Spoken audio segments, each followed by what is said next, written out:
On dit qu'un siège, c'est juste un siège, jusqu'au moment où quelqu'un essaie de prendre le tien, comme si tu n'avais rien à faire là, et pas n'importe quel siège.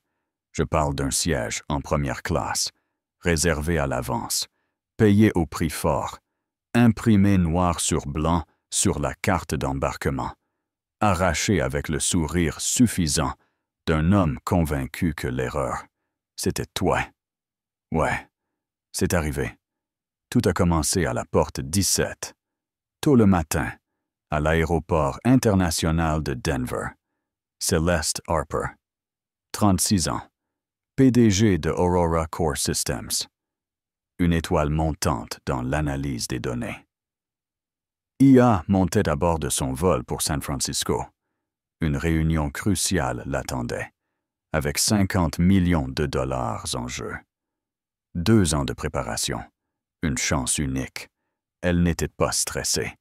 Elle était prête, réveillée avant son réveil. Encore dans cet état de concentration totale qu'on ne quitte jamais quand on construit une entreprise à partir de rien. Elle avait fondé Aurora après 2 doctorats en machine learning et en éthique technologique, parce qu'elle croyait, dur comme fer, que la tech devait mieux traiter les gens qui lui ressemblent. Donc oui, son siège était le 1A. Première classe, haut niveau, gagné, pas à faire. Elle avait passé l'enregistrement sans encombre, franchi la sécurité, pris un thé à la menthe, un matin parfait, jusqu'à ce que tout déraille. Elle s'approche de sa rangée et le voit, installé dans son siège, jambes croisées, comme si ce fauteuil lui était destiné par décret divin. Homme blanc, la quarantaine, gilet Patagonia, oreillette Bluetooth collée à l'oreille sans parler à personne. Son nom, elle l'apprendrait vite, Russell Kane. Céleste regarde sa carte d'embarquement, plus par politesse que par doute.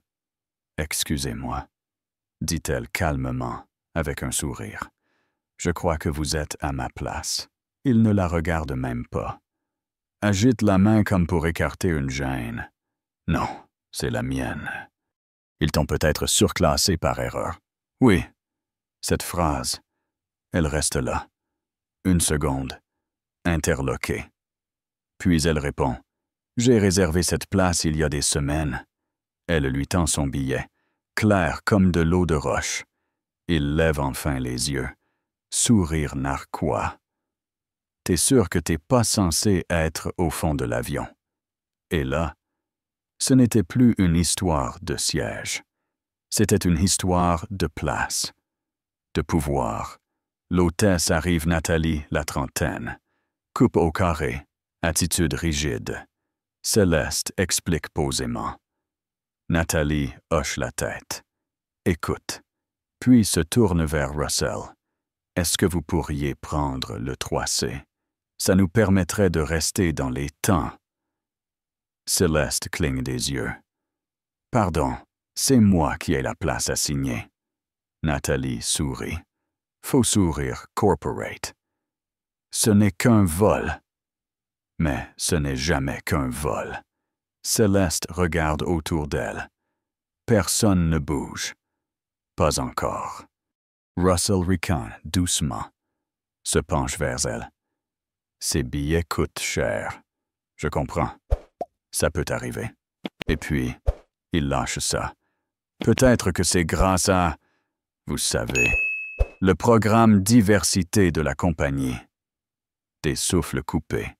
Un homme murmure « Sérieux ?» Mais personne ne réagit. Céleste connaissait déjà ce scénario.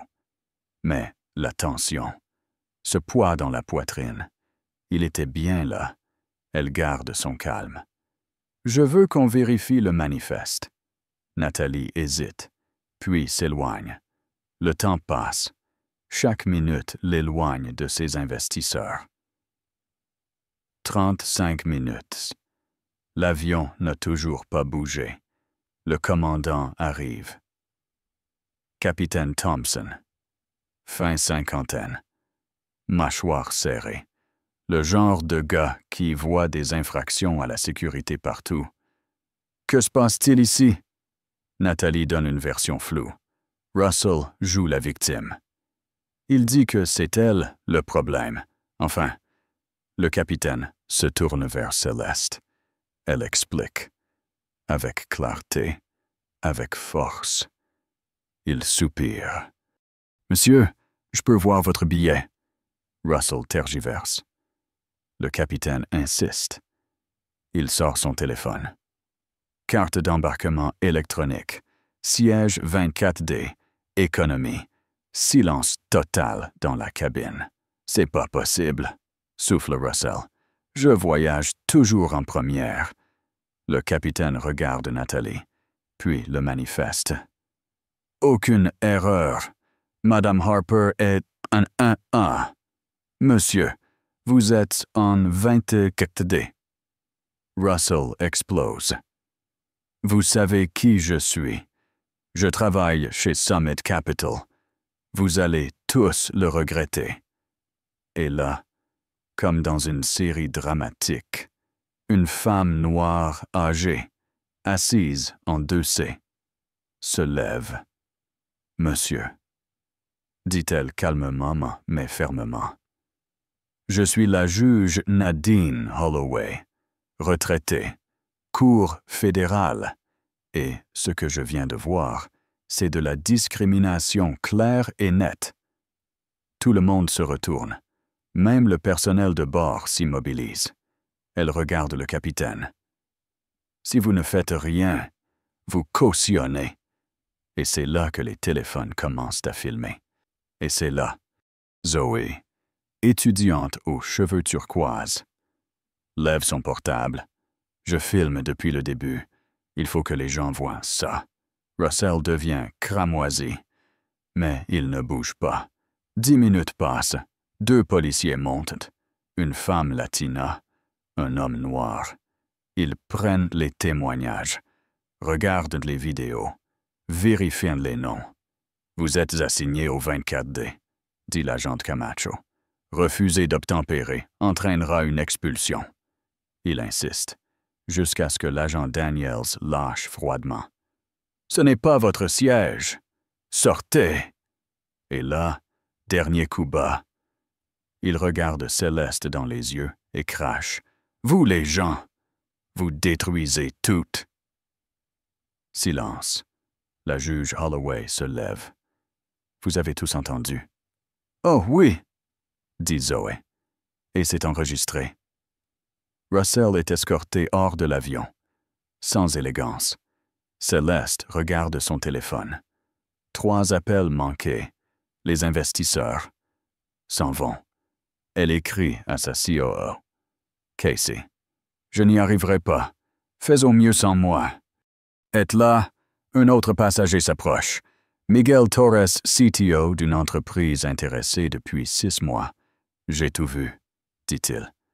Je peux te soutenir. Céleste hoche la tête. Miguel appelle son contact, le principal investisseur. Il explique tout. Défend Céleste. Son entreprise, sa technologie. Ce coup de fil, il change tout.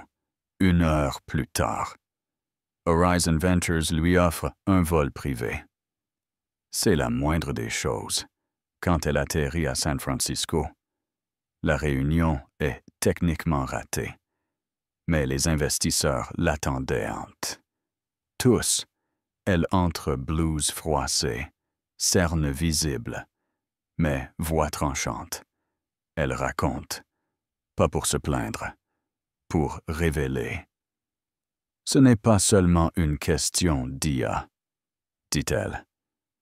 C'est une question de qui construit les systèmes et qui est toujours exclu quand les préjugés gagnent. Silence. Écoute. Respect. Puis Lawrence Bainbridge, associé principal, riche, conservateur, dit « Madame Harper, nous étions prêts à investir 50 millions. Mais après aujourd'hui, et après vous avoir entendu, Nous vous proposons 75 millions. Céleste ne dit rien. Elle inspire, longuement, puis elle sourit. Semaine plus tard, Russell Kane est viré de Summit Capital. La compagnie aérienne lance une formation anti-discrimination. La juge écrit une tribune qui devient virale, et Zoé L. décroche un stage chez Aurora Corps. Mais ce n'est pas la fin. Des mois plus tard, Céleste est sur scène à Washington D.C. Elle annonce une nouveauté, la bourse Harper, pour les étudiants sous-représentés en IA. Ces derniers mots résonnent. Parfois, se battre pour sa place signifie qu'un autre n'aura pas à le faire plus tard. Standing ovation. Mais en coulisses, quelqu'un l'attend, Nathalie. L'hôtesse. Elle tremble. Madame Harper, je viens m'excuser. Je n'ai pas compris ce que je faisais. Mais vous m'avez transformé. Céleste la regarde. Puis doucement, ce n'est pas d'être parfaite, c'est d'être capable de voir. Elle s'assoit. Pas de bureau entre elles. Juste deux femmes qui essaient de faire mieux. Parce que ce n'est pas juste une histoire de siège dans un avion. C'est l'histoire de chaque place qu'on a voulu t'arracher. Et chaque place que d'autres doivent encore défendre. Et toi, as-tu déjà dû te battre pour qu'on reconnaisse que tu avais le droit d'être là? Raconte ton histoire en commentaire. Parlons de justice, qui y a droit, qui en est privé, et ce qu'on fait maintenant. Like si tu crois que le karma finit toujours par frapper à la porte. Abonne-toi si tu penses que ces histoires méritent d'être entendues. Parce que parfois, un vol ne change pas juste ta destination.